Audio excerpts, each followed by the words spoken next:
बातमीपत्राची सुरुवात करूया एका महत्त्वाच्या राजकीय बातमीनं।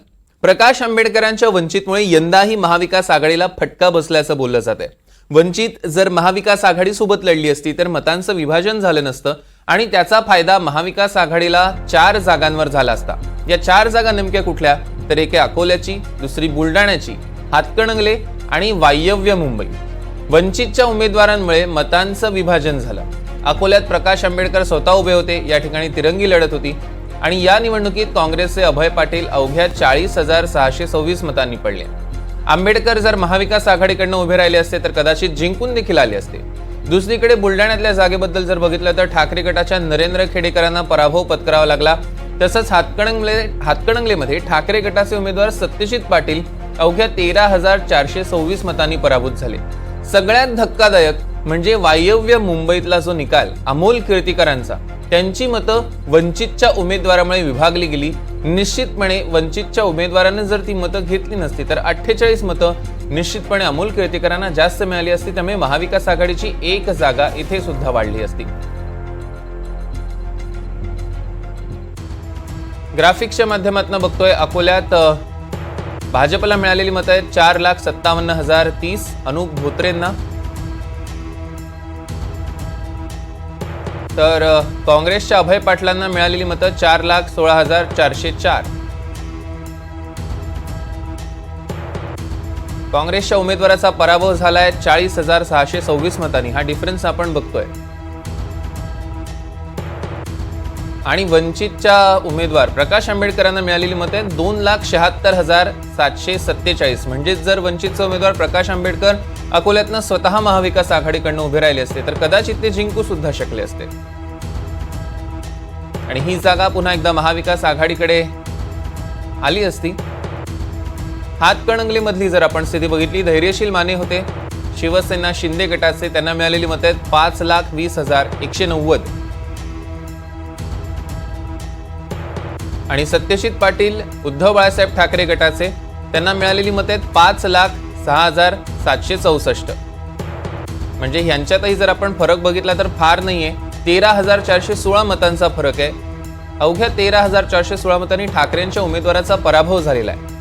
आता बघूया वंचितच्या उमेदवारांनी इकडे घेतलेली मतं आहेत 32,696। म्हणजे वंचित सुद्धा जर इकडे एकत्र लढली असती तर महाविकास आघाडीचा हा सुद्धा उमेदवार येण्याची शक्यता होती, कारण अवघ्या 13,000चा फरक आणि वंचितकडे 32,000पेक्षा जास्त मतं। बुलढाण्यातली आपण स्थिती बघूया। प्रतापराव जाधव शिवसेना शिंदे गटाचे 3,49,867 मतं त्यांना मिळालेली आहेत आणि नरेंद्र खेडेकर उद्धव बाळासाहेब ठाकरे गटाचे, त्यांना 3,20,388 मतं मिळाली। आता ह्या दोघांमधला पण जर फरक बघितला तर फार नाहीये, 29,479 मतांचा फरक आहे। एवढ्याच फरकाने ठाकरेंच्या उमेदवाराचा पराभव झालाय। जर इकडे वंचित एकत्र असती तर वंचितच्या उमेदवाराला मिळाली 98,441 मतं। निश्चितपणे महाविकास आघाडीचा हा सुद्धा उमेदवार निवडून आला असता। आणि सगळ्यात महत्त्वाचं म्हणजे ज्या उमेदवारीबद्दल, ज्या मतदारसंघाबद्दल सगळीकडे आजपर्यंत अगदी चर्चा आहे, मुंबई उत्तर पश्चिम मधली शिवसेना शिंदे गटाची वायकरांना मिळाले 4,52,644 मतं आणि उद्धव बाळासाहेब ठाकरे गटाच्या कीर्तीकरांना मिळाली आहेत 4,52,596 मतं। अगदी काटेकी टक्कर अवघ्या काही मतांसाठी आपण बघतोय 48 मतांनी ठाकरेंच्या उमेदवाराचा इथे पराभव झालेला आहे। अवघी 48 मतं आणि वंचितच्या उमेदवारानं मतं घेतली आहेत 10,052। म्हणजे इथे जर वंचित महाविकास आघाडी सोबत असता तर निश्चितपणे ठाकरेंच्या उमेदवाराला ही मतं मिळाली असती आणि त्याचा विजय झाला असता। एकूणच जर आपण बघितलं तर वंचितच्या 4 उमेदवारांनी फटका दिलेला आहे तो महाविकास आघाडीला। वंचितचे 4 उमेदवार, त्यांच्यामुळे ठाकरेंचे 3 उमेदवार पडले, बुलढाणा, हातकणंगले आणि मुंबई उत्तर पश्चिम या 3 मतदारसंघामध्ये। आणि वंचितच्या प्रकाश आंबेडकरांमुळे अकोल्याचा काँग्रेसचा उमेदवार पडलेला आहे। आता अर्थात ह्या झाल्या जर तरच्या गोष्टी। हातकणंगले आणि बुलढाण्यात रविकांत तुपकर आणि राजू शेट्टी यांच्यामुळेही ठाकरेंचे खरं तर 2 उमेदवार पडलेले आहेत। त्यामुळे महाविकास आघाडीने थोडा समन्वय राखायला हवा होता।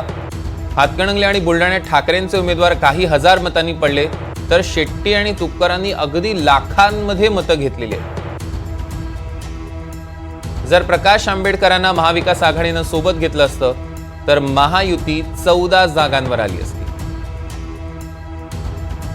आणि जर आंबेडकरांना सोबत घेतलं असतं तर उद्धव ठाकरेंच्या जागा झाल्या असत्या 12 आणि जर आंबेडकरांना सोबत घेतलं असतं तर काँग्रेसच्या देखील जागा झाल्या असत्या 14. हे सगळी आपण गणित बघतोय. अर्थात आता निवडणुका होऊन गेलेल्या आहेत, ही जरतरची गणित आहेत, पण ह्या सगळ्याचा जर समन्वय नीट राखला गेला असता अगदी महाविकास आघाडी आणि महायुतीकडून सुद्धा काही लोकांशी, तर आजचं चित्र थोडंसं वेगळं असलं असतं. या संदर्भातले अधिकचे आपण अपडेट्स घेणार आहोत. जुई जाधव आपल्या प्रतिनिधी आपल्यासोबत जोडल्या गेल्या आहेत त्यांच्याकडून. जुई, आपण बघितलं आत्ता अगदी व्यवस्थित आकडेवारीनुसार आपण सगळं समजावून सांगितलेलं आहे प्रेक्षकांना की कशा पद्धतीनं किती छोट्या डिफरन्सने हा उमेदवार काही महाविकास आघाडीचे पडलेले आहेत आणि विशेषतः 4 जागा की जिथे वंचितचे उमेदवार होते. काय सांगाल याबद्दल?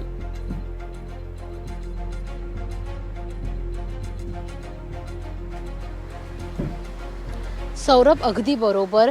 ज्या वेळेला सुरुवातीला लोकसभा निवडणुकीच्या जागा वाटपाच्या बैठका होत होत्या त्या क्षणापासून वंचितचे डॉक्टर प्रकाश आंबेडकर हे आमच्यासोबत असल्याचा दावा महाविकास आघाडीचे नेते करत होते. प्रकाश आंबेडकर हे देखील अनेक बैठकांमध्ये ते स्वतः असतील, त्यांच्या पक्षातले प्रवक्ते असतील, नेते असतील, हे महाविकास आघाडीसोबत नेत्यांमध्ये त्यांच्या बैठकीमध्ये सहभागी होत होते. त्यामुळे एकंदरीत हे चित्र दिसत होतं की वंचित महाविकास आघाडीसोबत आहे. मात्र वंचितने काही जागांची जी डिमांड केली होती, जी मागणी केली होती, ती जवळपास 27 जागा होत्या. त्यामुळे महाविकास आघाडीकडून सांगण्यात आलं की आम्ही तुम्हाला 27 जागा देऊ शकत नाही.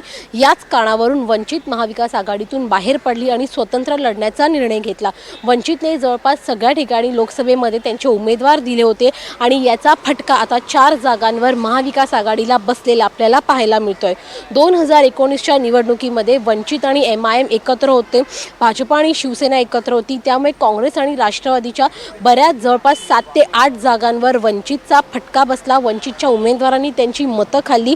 तसंच काहीचं समीकरण या लोकसभा निवडणुकीमध्ये देखील झालेलं पाहायला मिळतंय. अगदी जास्त जागा नाही, मात्र 4 जागांवर महाविकास आघाडीला फटका बसलेला आहे. सर्वप्रथम जागा म्हणजे अकोला, जिथे स्वतः प्रकाश आंबेडकर हे उभे होते उमेदवारी घेऊन लोकसभेसाठी. प्रकाश आंबेडकरांनी 2 लाख इतकी मतं घेतलेली आहेत आणि त्यामुळे काँग्रेसचे उमेदवार अनुप धोत्रे यांची मतं जवळपास 40,000 मतं कमी झाली. जर प्रकाश आंबेडकर यांनी तिथे समर्थन दिलं असतं तर मात्र आज चित्र वेगळं असतं. किंवा दुसरी, जर आपण ह्याच जागेबद्दल बोललो, दुसरं चित्र हे असतं की जर प्रकाश आंबेडकर आज महाविकास आघाडीसोबत असते तर कदाचित महाविकास आघाडीने ही जागा प्रकाश आंबेडकर यांच्यासाठी सोडली देखील असती आणि प्रकाश आंबेडकर हे जिथे 2019मध्ये निवडून आले होते खासदार म्हणून, तिथे पुन्हा एकदा दुसऱ्यांदा त्यांना विजय मिळवण्यामध्ये यश मिळालं असतं. दुसरी जागा जर आपण पाहिली बुलढाण्याची, तर वंचितच्या उमेदवारांनी जवळपास 98,000 इतकी मतं घेतलेली आहेत आणि त्यामुळे ठाकरेंच्या उमेदवाराचा 29,000 पराभव झालेला आहे. जर इथे देखील समन्वय साधलं असतं, जर वंचितने पाठिंबा दिला असता महाविकास आघाडीला, तर ठाकरेंची 1 जागा वाढली असती. तिसरी जागा आहे हातकणंगले. हातकणंगलेमध्ये राजू शेट्टी यांना तर धक्का बसलाच आहे. त्यांच्या काल फेसबुक पोस्टच्या माध्यमातून देखील त्यांना जो धक्का बसलेला आहे तो त्यांनी व्यक्त करून दाखवलेला आहे. मात्र जर इथे देखील वंचितच्या उमेदवाराने जवळपास 32,000 मतं घेतली आहेत. त्यामुळे ठाकरेंचे सत्यजित पाटील यांचा 13,000 पराभव झालेला आहे. त्यामुळे इथे देखील वंचितचा फॅक्टर खूप महत्त्वाचा ठरलेला आहे, कारण का वंचितच्या उमेदवारांनी इथे मतं खाल्लेली आहेत. सगळ्यात शेवटची जागा म्हणजे उत्तर पश्चिम लोकसभा मतदारसंघ, जिथे अमोल कीर्तीकर आणि रवींद्र वायकर हे उमेदवार होते. तिथे खरं तर अगदी अटीतटीची चुरस झालेली आपल्याला पाहायला मिळली. ह्या खरं तर जागेवर वंचितच्या उमेदवाराने 10,000 मतं घेतली आणि केवळ 48 मतांनी अमोल कीर्तीकर यांचा पराभव झाला. खरं तर हा पराभव सगळ्यांच्या जिवारी लागणारा आहे, कारण का अमोल कीर्तीकर हे निवडून येतील हे प्रत्येकाला वाटलं होतं. सगळ्यांचं तेच म्हणणं होतं. एक्झिट पोल्सनुसार देखील हाच अंदाज होता की अमोल कीर्तीकर हे विजयी होतील. मात्र चित्र पूर्णपणे बदललं गेलं आणि केवळ 48 मतांनी अमोल कीर्तीकर यांचा पराभव झाला.